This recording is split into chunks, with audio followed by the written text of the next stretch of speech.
ჩვენი ქვეყნის უახლესი ისტორიის რაკურსით შევხედოთ ახლა რა პროცესიც მიმდინარეობს არა მარტო საქართველოს დედაქალაქში.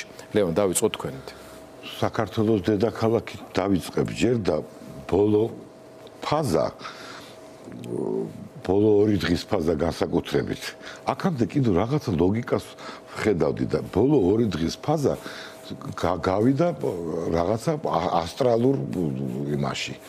რაც თეატრები გავიდა ქუჩაში, ეთყობა ხელისუფლებამ დაიწყო არტისტობა. თუ რაღაცა ხდება, ძალიან რთული ჟანრი აირჩიეს.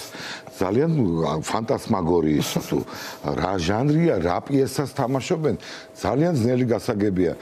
კაფკა არის თუ ცხვირი მე მგონია იმის რა ქვია გოგოლის თუ გახსოვთ იქ არის ძალიან გავს ჩინოვნიკი კარგავს ცხვირს დილას იღებს ცხვირი დაკარგა მე იწყებს ძებნას და მისი ცხვირი აღმოჩნდება გენერლის ფორმაში და ვერ უბედავს მას რომ უთხრას და უწყებს საკუთარი ცხვირის მსახურებას აი ეს შეგრძნება მაქვს რომ ეს სხეულები დაიშალა და სხვა ორგანოები გახდნენ ბელადები დადგნენ ტრიბუნებთან და ქადაგებენ ყველა ორგანო ცალ-ცალკე გარდა ტვინისა, იმიტომ რომ ტვინი რაღაც ცოტათი ისვენებს, ესე მგონია. რა პიესაა ეს? რა მიზანი აქვს ამას? ყველაფერს რა ლოგიკა ვერ ახვდები.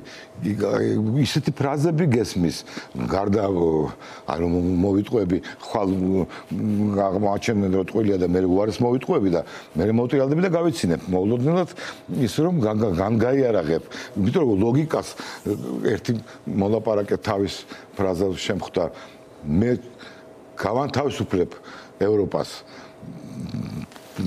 მარიონეტული მთავრობების წრეხისგან.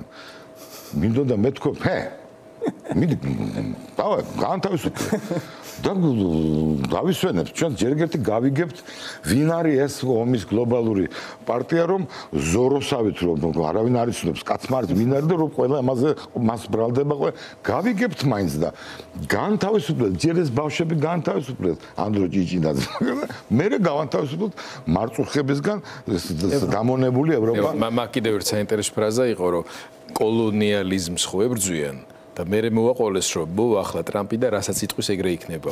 ანუ კოლონიალიზმს და მოახლა ტრამპი და რასაც იტყვის ეგრე იქნება. ორმაგი ხო ყობახიძის ფრაზა არის ეს შეიძლება ვერ მიადევნე თვალი და რადგან ანდრო ახსენა უკვე ლევანმა